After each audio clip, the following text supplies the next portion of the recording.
అన్నావంటే ఎదురవనా, అన్నిపై ఉన్నావంటే నిదరవనా, కలలే కన్నావంటే నిజమై ముందుకి రానా, కలతై ఉన్నావంటే కథనవనా.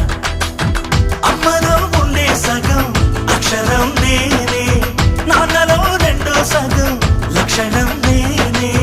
అమ్మతోడు నాన్నతోడు అన్ని నీకు అన్నే చూడు, చెల్లిపోని బంధం నేనమ్మా, చిటి చెల్లెమ్మా, వెళ్ళిపోని చుట్టం నేన.